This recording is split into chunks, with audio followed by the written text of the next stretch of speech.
Yes, very good morning, my dear students. I hope you all are fine, beta. Yes, now students, you are welcome in the online tutorial of the Park Public School, and today's topic is refraction of light. That is a new chapter, or we can say that is the second part of chapter light, because reflection we had done with proper assignment. एक तुम्हारा doubt है assignment में question number 4. Definitely I will do this question on the board and then we will start new chapter fraction of light. ठीक है, question 4 बेटा at the last करते हैं. Video के लास्ट में क्वेश्चन 4 का सॉल्यूशन दे दूंगा. अभी कुछ इसके टॉपिक्स कर लेते हैं without wasting the time. Okay, बाकी मेरे पास ये असाइनमेंट्स तुम्हारी रिसीव हो गई थी, अच्छे से तुमने किया होगा. वेरी गुड बेटा, कीप इट अप. और आई होप कि तुम्हें रिफ्लेक्शन पार्ट क्लियर हो गया होगा बेटा. जैसा तुम देख चुके हो कि कुछ सिलेबस डिलीट हुआ है सीबीएसई का, तो उसको देखते हुए ये वाले जो पार्ट्स हैं, ये वाला जो चैप्टर है लाइट चैप्टर, और ज़्यादा इंपॉर्टेंट हो जाता है. इसके जो रे डायग्राम्स हैं, इसके जो न्यूमेरिकल्स हैं, और ज़्यादा इंपॉर्टेंट हो जाते हैं बोर्ड क्लासेस के लिए, कि बोर्ड एग्जाम्स के लिए, कि बोर्ड में आने के उनके और चांसेस इंक्रीज हो जाते हैं. ठीक है बेटा, सीरियसली लेना इस चैप्टर को. That is the very very very important chapter. तो इसमें से कुछ भी डिलीट नहीं हुआ. First of all light chapter तुम्हारा 101% आ रहा है, एज इट इज आ रहा है, तो इसमें कुछ डिलीट नहीं हुआ, लेकिन इसकी इंपॉर्टेंस ज्यादा हो गई है, वेटेज ज्यादा हो गई है सीबीएसई में. ठीक है, तो ध्यान से करते हैं बेटा. रिफ्रैक्शन अभी तक क्या था? अभी तक तुमने पढ़ा रिफ्लेक्शन. रिफ्लेक्शन में क्या होता है कि लाइट अपने मीडियम को चेंज नहीं करती. मीडियम का मतलब है कि जिसके अंदर वो ट्रेवल कर रही है वो अपने मीडियम को चेंज नहीं करेगी after striking on the surface. Surface पे स्ट्राइक होने के बाद भी वो जब रिफ्लेक्ट होती है तो वो सेम मीडियम में रिफ्लेक्ट होती है. एग्जांपल देख लेते हैं एक बार, कि ये मान लेते हैं that is one plane mirror. कोई भी मिरर ले सकते हो, कनकेव हो या कन्वेक्स हो. तो ये इंसिडेंट लाइट है, मान लो ये एयर है, दैट इज द एयर. ये एयर में ट्रेवल कर रही है, तो ये नॉर्मल है. ठीक है, ये पॉइंट ऑफ इंसिडेंस है. ये इस सरफेस पर, इस मिरर पे स्ट्राइक करने के बाद, हिट करने के बाद ये सेम एयर में ही दोबारा से रिफ्लेक्ट हो जाती है. तो ये इसका मतलब है कि ये एयर में ही थी और एयर में ही है.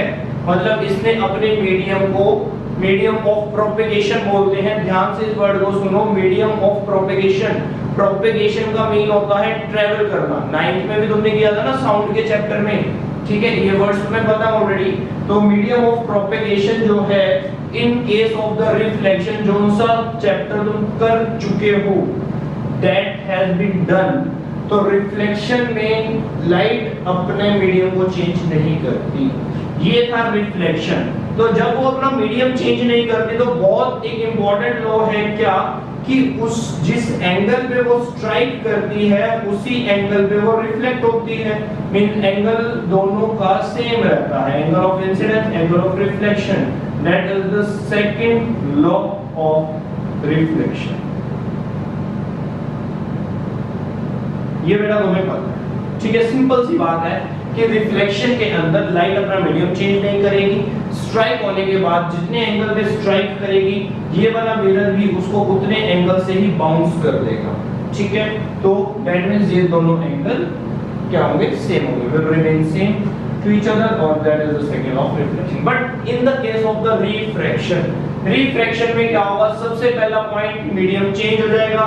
यस, इसमें अपना मीडियम चेंज हो जाएगा. इंसिडेंट रे का मीडियम कुछ और होगा, और रिफ्रैक्टेड जब मीडियम चेंज हो जाता है तो रिफ्लेक्टेड नहीं बोलते, रिफ्लेक्शन नहीं बोलते, रिफ्रैक्टेड, रिफ्रैक्शन. तो रिफ्रैक्ट हो जाती है, क्या बोलेंगे उसको? रिफ्रैक्टेड. इसमें क्या बोलते हैं? इस रे को क्या बोलते हैं? दैट इज द, ये वाली जो रे थी ये होती है रिफ्लेक्टेड. ये रिफ्लेक्ट हुई थी, ये रिफ्लेक्ट नहीं होती. ये क्या होती है? ये रिफ्रैक्ट होती है. ठीक है, दैट इज द रिफ्रैक्टेड और ये था रिफ्लेक्टेड. तो ये जो डिफरेंस है उसको बेटा ध्यान से समझ लेना. तो इसके अंदर रिफ्रैक्शन के केस में बेटा क्या होगा? सबसे पहला तो है कि मीडियम चेंज हो जाएगा लाइट का. अगर इंसिडेंट लाइट जिस मीडियम में है तो रिफ्रैक्टेड लाइट किसी और डिफरेंट मीडियम में तुम्हें मिलेगी. ठीक है, ऐसा जब केस आता है तो वो केस होता है रिफ्रैक्शन का केस। ये बाउंस बैक नहीं होता, ये मटेरियल के अंदर चली जाती है लाइट। जैसे एक ग्लास लैब है, this is one glass lab, ये एक इंसिडेंट लाइट है, ठीक है, ये ग्लास लैब है, यहां से ये पूरी की पूरी हमारी ग्लास है, that is one glass lab. What is point?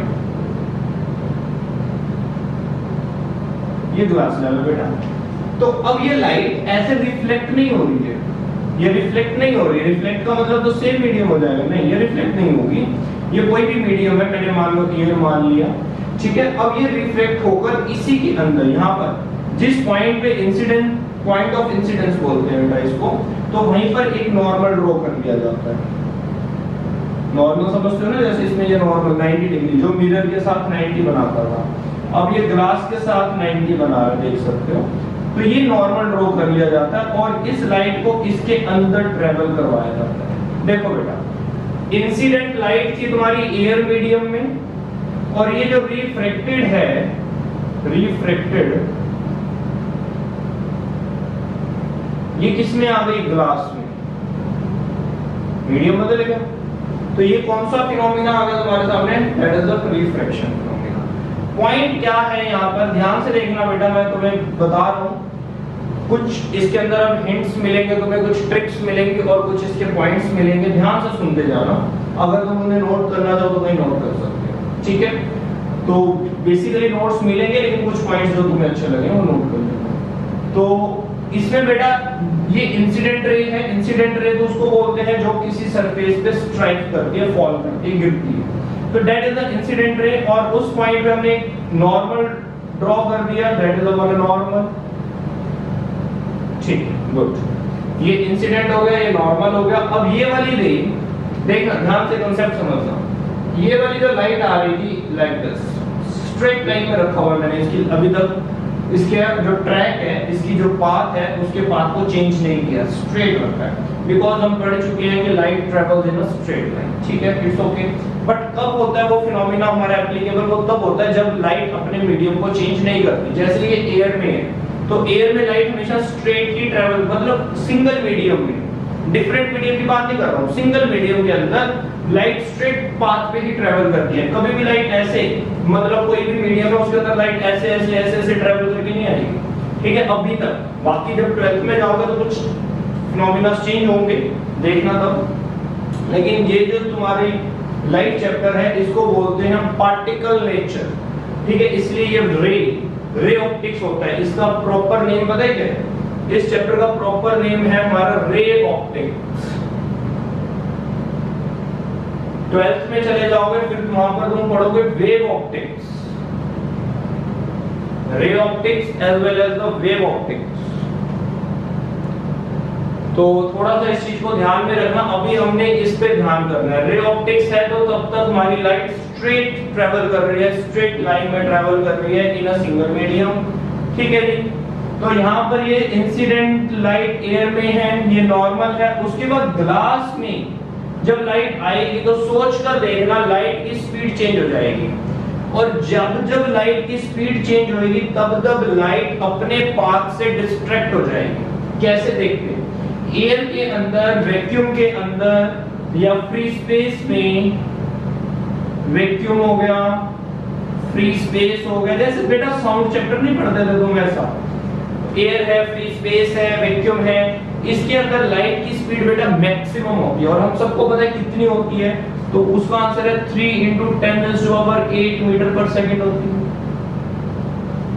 ठीक है ना। 3 लाख किलोमीटर पर सेकंड ये लाइट की स्पीड होती है एयर में, वैक्यूम में या फिर फ्री स्पेस में, ठीक है। मैक्सिमम स्पीड है ये लाइट की। और इसको रिप्रेजेंट किससे करते हैं? स्पीड ऑफ लाइट को रिप्रेजेंट करते हैं c से। अगर c वर्ड लिखा हुआ है तो इसका मतलब है that is the speed of the light in air और इन अ वैक्यूम और in a free space, not in any other medium, किसी और मीडियम में नहीं, सिर्फ इन 3 मीडियम में से किसी एक मीडियम को अगर हम कंसीडर कर रहे हैं तो बेटा यहाँ पर स्पीड ऑफ लाइट को रिप्रेजेंट करोगे c वर्ड से, ठीक है। और इसकी जो वैल्यू होगी बेटा 3 × 10⁸ मीटर पर सेकंड क्यूब। यहाँ तक क्लियर होगा सबको? अब थोड़ा सा एक स्टेप आगे चलते हैं।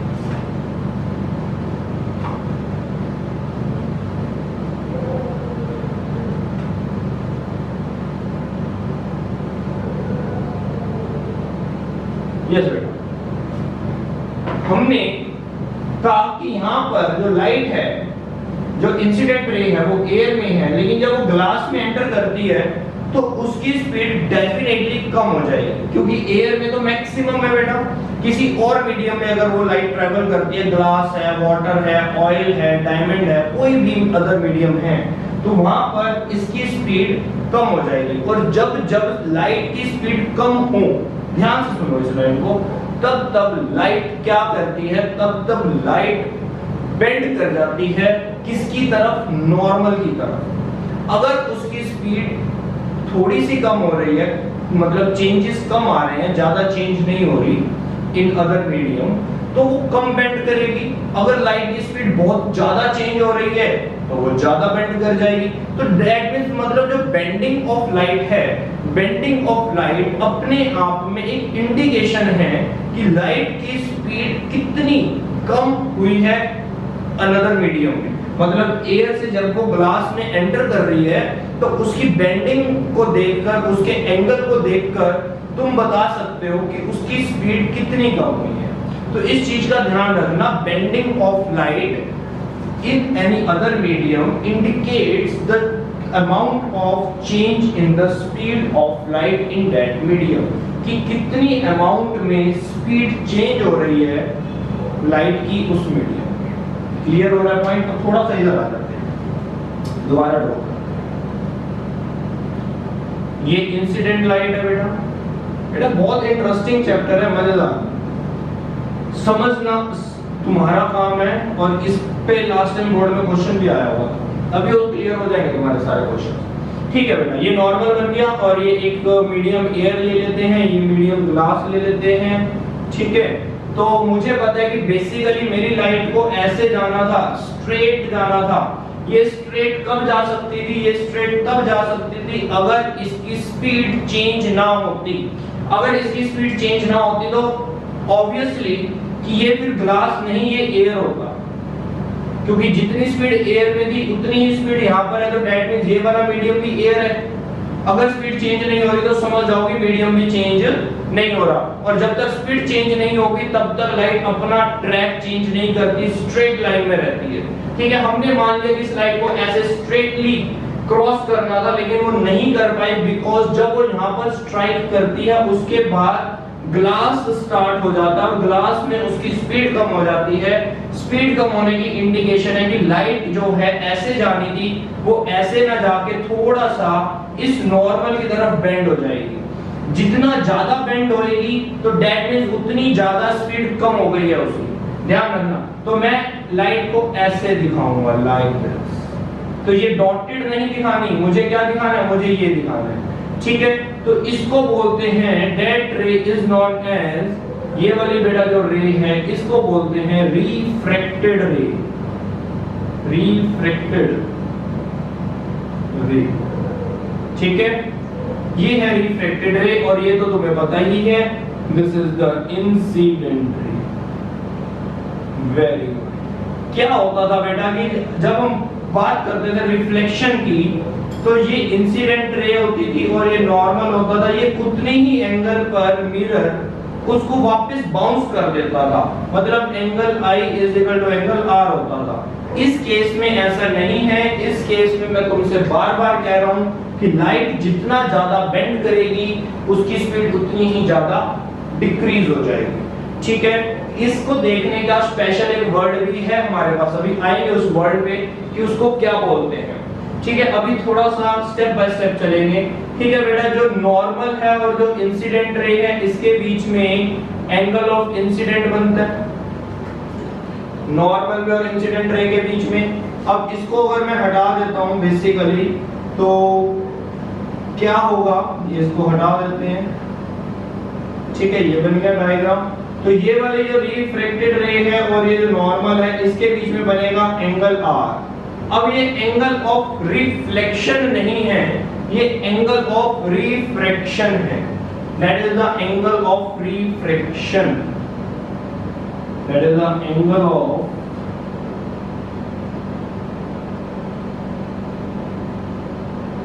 refraction।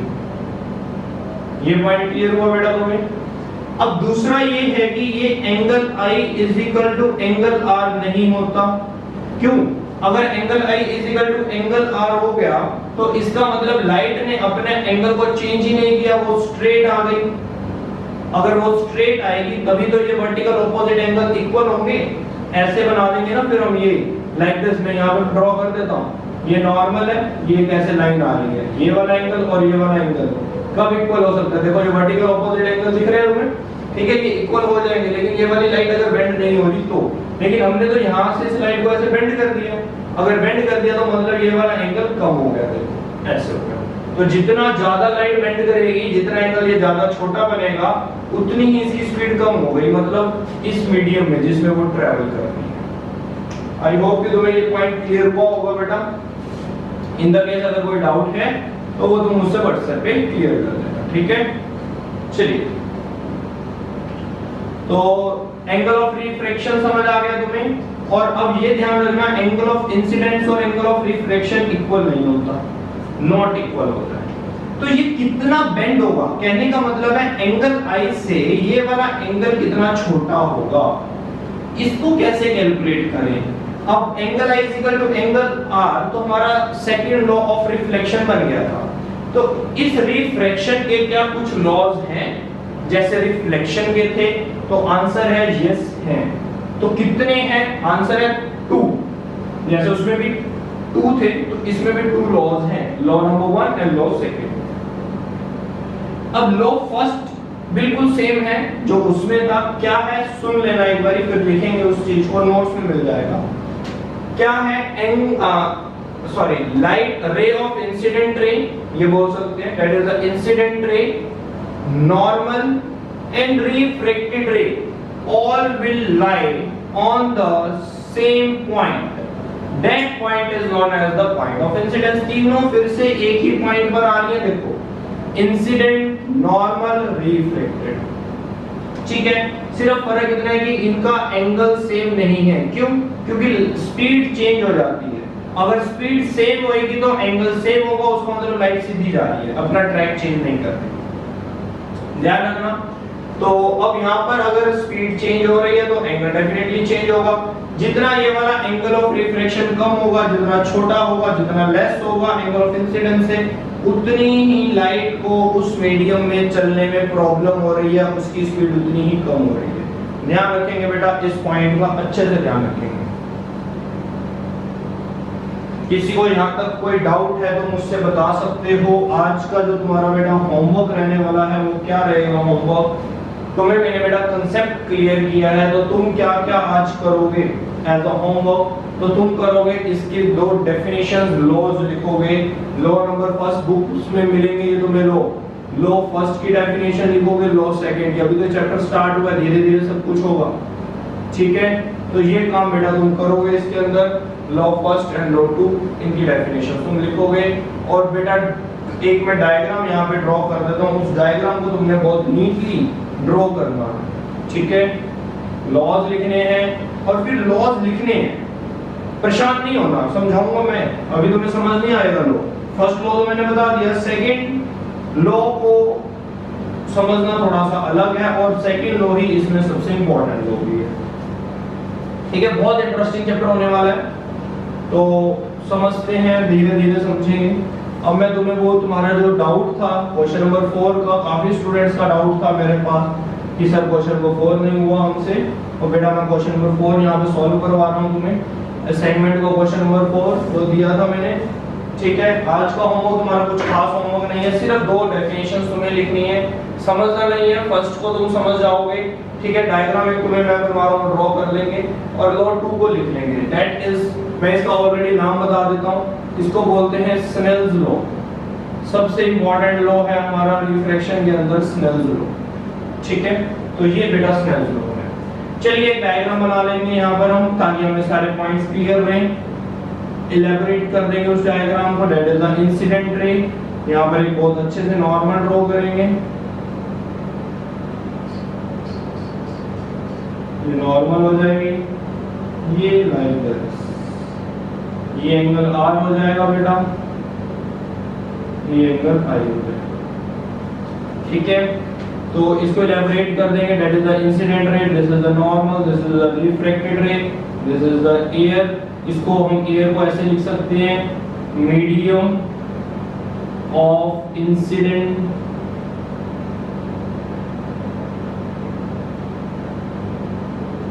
मीडियम ऑफ इंसिडेंट, इसको लिख सकते हैं हम मीडियम ऑफ रिफ्रैक्शन। देखो इसमें बाउंस बैक नहीं होती है, लाइट अंदर एंटर कर जाती है, पेनिट्रेट कर जाती है ऑब्जेक्ट के। ठीक है, तो मीडियम ऑफ इंसिडेंट एयर ले लिया, मीडियम ऑफ रिफ्रैक्शन हमने यहाँ पे ग्लास ले लिया। फॉर एग्जांपल दैट इज हमारा ग्लास स्लैब, ये ग्लास स्लैब हमने मान लिया यहाँ पर। तो हम ये इसको भी हम इलैबोरेट करेंगे। This is the angle of incidence and this is the angle of refraction. ये एंगल ऑफ इंसिडेंस है और ये एंगल ऑफ रिफ्रैक्शन है। Second angle I not equal to angle R है, ये ध्यान रखना है तुम्हें बेटा। आई थिंक यहाँ तक तुम्हें क्लियर हो गया होगा। 2 पॉइंट नोट करके यहाँ पर लिखेंगे बेटा, नोट करके लिखेंगे 2 पॉइंट्स को। जस्ट मैं वैसे ही बता देता हूँ 2 पॉइंट्स को मैं और लिखवा देता हूँ। देखिए ये जो मीडियम होता है जिसके अंदर लाइट फास्ट ट्रेवल करती है देन द अदर मीडियम, उस मीडियम को बेटा हम रेयर मीडियम बोलते हैं। क्या बोलते हैं? जैसे यहाँ पर एयर है, एयर में लाइट मुझे पता है कि ग्लास से फास्ट होएगी, तो इस मीडियम को बेटा मैं बोलूंगा rare medium. This is the rare medium. Rare medium का मतलब है कि लाइट फास्ट है। ठीक है, और ये वाला जो मीडियम होगा बेटा, दिस इज कॉल्ड द, जिसमें लाइट स्लो हो जाती है, उसको बोलते हैं denser medium. What is point? ये होता है बेटा डेंसर मीडियम। तो जब भी लाइट रेयर से डेंसर में एंटर करती है, मतलब फास्ट आते आते एकदम स्लो हो जाती है, रेयर से डेंसर में आएगी तो लाइट स्लो हो जाएगी, तो वो हमेशा किसकी तरफ बेंड कर जाती है? ये नॉर्मल है ना, नॉर्मल की तरफ बेंड कर जाती है। तो यहां पर बेटा फर्स्ट लिखे when light enters in denser medium from rear, then it bends towards normal। ठीक है, हाँ, जितनी ज्यादा स्पीड कम हो जाएगी उतनी ज्यादा वो नॉर्मल की तरफ बेंड कर जाएगी। इसका अलग कंसेप्ट है, वो करेंगे, अभी बस इतना ही लिखो। तो when light enters in denser medium from rare then it bend towards normal. अब इसी का उल्टा लिख दो यहाँ पर। जब वो डेंसर से वापस रेयर में आ जाती है, मतलब क्रॉस कर जाती है, तो डेंसर में उसकी स्पीड कम है, रेयर में आती फिर स्पीड ज्यादा हो जाएगी। अगर उसकी दोबारा से स्पीड ज्यादा हो जाएगी तो उस टाइम पे वो नॉर्मल से दूर हो जाएगी। तो when light enters in rare medium then denser, then it bend, then it away। ये बेटा, जब भी लाइट, ये देखो इसमें लाइन हमने क्लियर कर दी है, when light enters in denser medium from rare medium, जब लाइट डेंसर मीडियम एंटर करती है रेयर से, तो वो हमेशा उसकी स्पीड कम हो जाती है और वो हमेशा बेंड कर जाती है नॉर्मल की तरफ, towards the normal. When light enters in denser medium from rare then it bends towards normal. ठीक है, अब इसका ऑपोजिट है कि जब लाइट डेंसर से रेयर में जाती है, जब रेयर में जाएगी तो उसकी स्पीड दोबारा इंक्रीज होगी, तो इसका मतलब वो नॉर्मल से दूर हो जाएगी, राइट। तो when light enters in rare medium, कहां से? From denser medium, then it away from normal, सब ये नॉर्मल से दूर हो जाएगा। तो इतना सा बेटा ध्यान रखेंगे, 2 पॉइंट्स हैं, ये बहुत इंपॉर्टेंट है। ठीक है, रेयर से डेंसर में आते टाइम लाइट नॉर्मल की तरफ बेंड हो जाएगी, डेंसर से रेयर में जाते टाइम अवे हो जाएगी। तो यहाँ पर तुम देख सकते हो कि इन द केस अगर मैं इसके एरोज ऑपोजिट कर दूं, ऐसे कर दूं एरोज इसके, ये देखो अगर मैं इसके एरोज ऐसे कर दूं, ये डेंसर में ट्रैवल कर रही है, अब ये नॉर्मल की तरफ बेंड नहीं हुई है, इसको स्ट्रेट जाना था बेसिकली, लाइक दिस ऐसे चले जाना था, अब ये नॉर्मल की तरफ बेंड नहीं हुई है, नॉर्मल से दूर हो गई है। ध्यान रखेंगे इस चीज को, ठीक है बेटा, समझ आ रहा है? तो ये अब एरोज चेंज मत कर देना, तो मैं तो जस्ट बता रहा हूँ, ठीक है। अगर तुम्हें ये डायग्राम बनाना है एरोज चेंज करके तो इस पॉइंट के साथ बना देना, ये लीजिए कि अगर डेंसर से ये रेयर में जाएगी तो अवे फ्रॉम द, ठीक है बेटा। चलिए अब करते हैं न्यूमेरिकल तुम्हारा question number 4।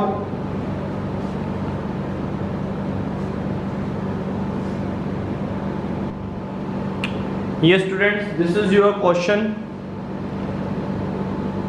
As you can see, yes now clear होगा सबको बोर्ड एकदम, ठीक है। तो मैंने इसी को जूम कर लिया है। और बेटा अब देखिए क्वेश्चन में क्या है, इसे सॉल्व भी नहीं करना, that is a very simple question. वही है ना कि सबकी अब प्रॉब्लम आ गई है इस क्वेश्चन को लेके, तो दैट मींस तुम सबके रे डायग्राम्स क्लियर नहीं है, तुमने किसी ने भी अच्छे से रे डायग्राम्स पे वर्क नहीं किया। अगर तुम्हें रे डायग्राम्स पे कमांड होता तो बेटा ये क्वेश्चन रे डायग्राम बेस्ड है। मैं बार-बार कहता हूं कि रे डायग्राम्स करो, अभी भी मैं ये कह रहा हूं, अब तो इसकी और वेटेज ज्यादा हो गई है बोर्ड एग्जाम में, सो प्लीज डू इट। अभी बहुत टाइम है तुम्हारे पास करने का, बहुत ज्यादा टाइम है, ठीक है बेटा। तो यहाँ पर आ जाइए एक बारी। सबसे पहले मैंने चेक किया कि मिरर कौन सा, उसमें लिखा कन्वर्जिंग मिरर है, ठीक है, कनकेव मिरर, ओके। उसके अंदर जो डिस्टेंस दिया हुआ है ऑब्जेक्ट का वो दिया हुआ है 25, तो u है तो माइनस लग गया, ठीक है। कनकेव है तो f को भी मैंने माइनस ले लिया, कनकेव मिरर है, कन्वर्जिंग मिरर है। फिर उन्होंने रेंज ऑफ ऑब्जेक्ट बताया हुआ है। रेंज ऑफ ऑब्जेक्ट का मतलब है कि वो ऑब्जेक्ट को कितने एरिया में, कितनी लेंथ में प्लेस कर सकते हैं, कि उनके पास ऑब्जेक्ट को रखने की रेंज कितनी है। तो उन्होंने कहा हम जो ऑब्जेक्ट को प्लेस करेंगे उसकी जो रेंज है, ऑब्जेक्ट की जो रेंज है वो 25 से लेकर 15 तक जा सकते हैं। मैंने यहाँ पे एक कनकेव मिरर बना लिया, ठीक है। अब कनकेव मिरर में मेरे को पता है कि उसकी फोकल लेंथ दी हुई है -20, तो मैंने ये f बनाया, देख सकते हो यहाँ पर f बनाया 20, ठीक है। -20 तो अपने आप हो गया ना, ये ओरिजिन होगा तो इधर वाला नेगेटिव होगा, उधर वाला पार्ट पॉजिटिव होगा, उसको छोड़ दो। ये कनकेव मिरर है, इसके इधर रेंज है, ठीक है। तो ये 20 पे तो इसकी फोकल लेंथ आ गई, तो डेफिनेटली 40 पर इसका सेंटर ऑफ कर्वेचर आ जाएगा। अब उन्होंने जो ऑब्जेक्ट को प्लेस किया है वो थोड़ा सा ही फोकस से कुछ पीछे रख दिया। जब फोकस से पीछे रखा 25 पे, ये मैंने ऑब्जेक्ट लिया, this is a object at 25 centimetre, ठीक है ना। ये ऑब्जेक्ट को लिया मैंने 25 सेंटीमीटर में, देख सकते हो यहाँ पर क्लियर देख सकते हो तुम। अब बेटा अगर ऑब्जेक्ट 25 सेंटीमीटर पे है तो इसका मतलब तुम कौन से केस में आ गए, तो मैं बेटा पॉइंट्स में लिख रहा हूँ। पहला उन्होंने कहा कि इफेक्ट बताना है, इफेक्ट बताना है नेचर पर और पोजीशन पर, कि नेचर रियल है या वर्चुअल है, और पोजीशन कहां होगी तुम्हारे इमेज की। तो ये वाला जो केस है बेटा, फर्स्ट केस जो है इसके अंदर रेंज में अगर हम 25 पे रखते हैं, if object place at 25 centimetre then we are in a case of between C and F। C और F वाले, C और F के बीच में जब ऑब्जेक्ट होता है तब उस केस को कंसीडर करो। रे डायग्राम की बात कर रहा हूं। If object places at 25 centimetre then we are in a case of between C and F, ठीक है। इस केस में हम आ जाएंगे। तो अगर बिटवीन C एंड F के केस में आएंगे तो बताओ इमेज कहां बनेगी, वही है ना रे डायग्राम्स। इमेज बनती है बेटा बियॉन्ड सी और इनलार्ज रियल एंड इन्वर्टेड। तो उस केस में जो नेचर हो जाएगी, नेचर हो जाएगी इन दिस केस, तो यहां पर लिख देते हैं इन दिस केस जो नेचर है वो बेटा रियल और इन्वर्टेड होगी, रियल एंड इन्वर्टेड। और जो पोजीशन होगी बियॉन्ड सी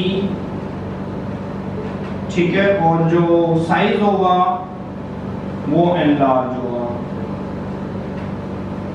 ठीक है, ये 3 पॉइंट्स बेटा तुम्हारे आ गए इसके अंदर, आई थिंक ये क्लियर होगा। ठीक है, फिर आते हैं केस 2 पे। ये हमारा फर्स्ट केस निकल गया, केस फर्स्ट था। केस फर्स्ट हम 25 पर हैं, ठीक है, मतलब सी और एफ के बीच में है। इन द केस अब वो 25 के बाद 24 कर दे, 23 कर दे, 22 कर दे, 21 कर दे, तब भी यही केस रहेगा सी और एफ के बीच में। हाँ, जब वो 20 पे आ जाए, मतलब वो एट एफ आ गया, तो कौन सा केस लग जाएगा? एट एफ वाला। अगर एट एफ वाला केस लगेगा तो बेटा क्या होगा? इसे रफ कर देता हूं, इसे उतार लेना दो। ठीक है, एफ वाले केस में क्या होगा? If object places eight 20 centimetre, then we are in a case of at f। in this case, इस केस में नेचर कैसी होएगी? रियल एंड इन्वर्टेड होएगी। पोजीशन कहां आएगी? पोजीशन आ जाएगी बेटा इन्फिनिटी। सबको पता होने चाहिए, रे डायग्राम है। साइज एनलार्ज होगा, बिल्कुल। अब अगर वो f से आगे आ जाए, मतलब वो 20 को क्रॉस कर जाए, 15 तक जा सकते हो, अगर वो 20 को क्रॉस कर जाए, फिर बेटा उसकी नेचर, फिर केस आ जाएगा तुम्हारा, केस आ जाएगा इफ ऑब्जेक्ट प्लेसेस एट या places between, if object places between 20 to 15, then there is a case of,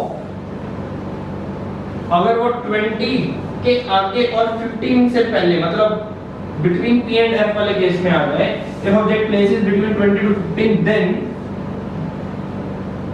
then we are in case of between P and F। Last 6th ray diagram याद करो, virtual image बनती है 6th ray diagram पे। ठीक है, in this case nature हो जाएगी बेटा virtual and erect, नेचर हो जाएगी virtual and erect, पोजीशन हो जाएगी बिहाइंड द मिरर,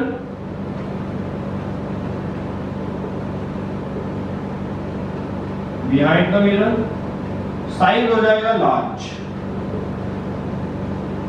याद है ना, लार्ज शेडिंग मिरर वाला केस आ जाएगा। तो ये था बेटा क्वेश्चन, है तो कुछ था ही नहीं, कोई कैलकुलेशन नहीं थी, कुछ भी नहीं था। तो ठीक है, फिर इसी से रिलेटेड तुम्हें क्वेश्चन होमवर्क में डाल देता हूं मैं। एनसीईआरटी का क्वेश्चन है, इसी से रिलेटेड करो। अगर तुम्हारे को ये प्रॉब्लम कर रहा था क्वेश्चन, तो आ जाओ, फिर एक क्वेश्चन करते हैं एनसीईआरटी का। वेट बेटा, मैं वो क्वेश्चन नंबर देख लेता हूं।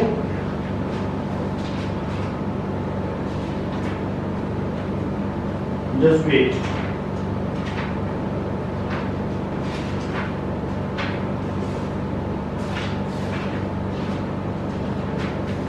एनसीईआरटी का वो question number,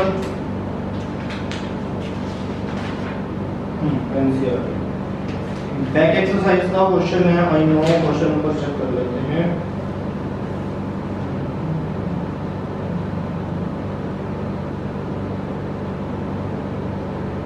yes, question number 7 of back exercise. ठीक है, इसी से रिलेटेड क्वेश्चन है। Question number 7 of back exercise, homework, और 2 तुम्हें डेफिनेशंस लिखनी है। ठीक है बेटा, टेक केयर और अच्छे से स्टडी करो। आई होप कि आज वाले पॉइंट्स भी तुम्हें क्लियर हो, अच्छे से पढ़ो, और कोई डाउट हो तो बेटा मुझे जरूर बताओ। Okay students, bye and take care to you.